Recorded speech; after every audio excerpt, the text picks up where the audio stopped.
Bismillahirrahmanirrahim. Assalamualaikum warahmatullahi wabarakatuh. Saya Muhammad Albi Yasin dari Prodi HTN kelas B dengan NIM 121204 15004 semester 2 akan membuat video pada hari ini tanggal 25 April 2022. Video ini ialah sebagai salah satu syarat mengikuti ujian tengah semester mata kuliah Hukum Adat yang diampu oleh Bapak Kemas Muhammad Gemilang SHI MH. Pertama, jelaskan perbedaan adat dan hukum adat dari segi sifatnya melalui sebuah contoh. Adat ialah kebiasaan turun-temurun yang dilakukan berulang-ulang oleh masyarakat yang telah menjadi tradisi atau ciri khas dari suatu daerah masyarakat tersebut hingga sekarang. Sifat dari adat ini tidak memaksa atau tidak mengikat. Contohnya yaitu pada adat Jawa, di mana bayi yang genap 7 hari lahir, orang tua dari sang bayi akan melakukan prosesi among-among atau pemberian makanan kepada tetangga-tetangga di sekitarnya. Apabila hal ini tidak dilaksanakan, maka tidak akan ada sanksi yang dikenakan.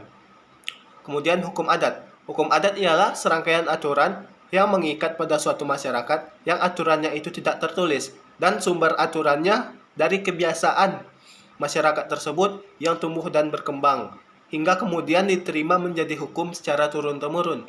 Sifat dari hukum adat ini memaksa dan mengikat bagi masyarakat hukum adat tersebut, dan apabila dilanggar akan ada konsekuensi maupun sanksi yang akan diberikan.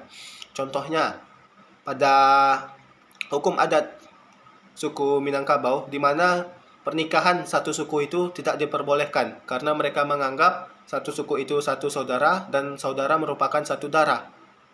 Dan suku Minang menganggap satu darah itu tidak boleh dinikahi sesuai syariat Islam. Nah, daripada hal itu, apabila hukum adat ini dilanggar, maka akan ada sanksi yang diberikan dari ketua masyarakat Minang berupa pengucilan maupun pengusiran bagi si pelanggar apabila dia melanggar hukum adat dari masyarakat Minang ini. Soal nomor 2, jelaskan 3 teori yang menunjukkan adanya keterkaitan hukum agama dengan hukum adat dan berikan masing-masing contoh. Yang pertama, teori receptio in complexu. Ini berarti periode penerimaan hukum Islam secara penuh, yang dimana hukum Islam diberlakukan sepenuhnya oleh orang-orang Islam sebagai pegangan dalam kehidupan beragama. Contohnya dalam bidang perkawinan dan pewarisan dijalankan oleh hakim-hakim Belanda dengan bantuan kode Islam atau penghulu. Yang kedua, teori resepsi atau periode penerimaan hukum Islam berdasarkan oleh hukum adat. Periode ini merupakan periode di mana hukum Islam berlaku bagi rakyat pribumi kalau norma hukum Islam itu telah diterima oleh masyarakat sebagai hukum adat. Contohnya ialah pada tahun 1937, pemerintah Hindia Belanda mengeluarkan Stadsblad atau kita sebut dengan surat edaran nomor 116 yang mencabut wewenang pengadilan agama dalam persoalan waris dan masalah yang berhubungan dengan harta benda, terutama tanah. Kemudian yang ketiga, teori receptio a contrario adalah kebalikan dari teori resepsi, yang berarti bahwa bagi umat Islam berlaku hukum Islam, sedangkan hukum adat dapat berlaku apabila tidak bertentangan dengan hukum Islam. Contohnya ialah masyarakat adat hukum adat Batak, apabila ada seorang pria yang ingin menikahi perempuan Batak dan pria tersebut belum memiliki marga, maka sang pria harus mengambil marga dengan mengangkat seorang ayah angkat yang memiliki marga Batak. Dari hal tersebut, maka si pria baru boleh menikahi sang perempuan Batak tersebut. Tentunya hal ini tidak bertentangan dengan hal-hal Islam maupun syariat-syariat Islam. Selanjutnya, soal yang ketiga, jelaskan yang dimaksud dengan hukum adat sebagai pembinaan hukum nasional.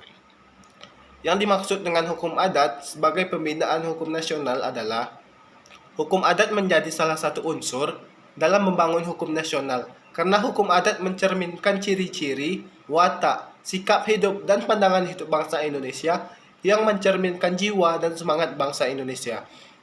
Pancasila yang digali dari hukum adat kemudian menjadi dasar negara, falsafah bangsa, serta norma dasar. Soal nomor 4, jelaskan sistem kekerabatan masyarakat hukum adat beserta contohnya. Pertama yaitu sistem kekerabatan parental atau bilateral. Sistem ini menarik garis keturunan dari dua sisi, baik sisi ayah dan juga sisi ibu. Dalam hal ini, posisi anak laki-laki dan perempuan itu tidak dibedakan. Dan dalam hal rumah tangga, seorang suami dan istri itu memiliki kedudukan dan peran yang sama atau seimbang. Dalam sistem kekerabatan parental ini, laki-laki atau perempuan dapat menikahi dengan orang yang di luar sukunya untuk menjadi penerus dan memberikan keturunan yang baru. Contoh sistem ini yaitu pada suku di Jawa, Madura, Bugis, dan suku-suku lainnya. Yang kedua yaitu sistem kekerabatan patrilineal. Sistem ini menarik garis keturunan dari pihak ayah. Dalam masyarakat patrilineal, keturunan dari pihak ayah dinilai memiliki kedudukan yang lebih tinggi dan terhormat. Contohnya yaitu suku Batak, Bali, Ambon, dan Asmat. Yang ketiga yaitu sistem kekerabatan matrilineal. Sistem ini menarik garis keturunan dari pihak ibu. Sistem ini dinilai pihak ibu memiliki kedudukan yang tinggi dari pihak ayah. Sistem ini juga menghubungkan anak dan ibu secara unilateral atau sepihak. Contoh suku yang menganut sistem ini ialah suku Minang. Baik, sekian yang dapat saya sampaikan. Bila ada kesalahan dan kekurangan, saya mohon maaf.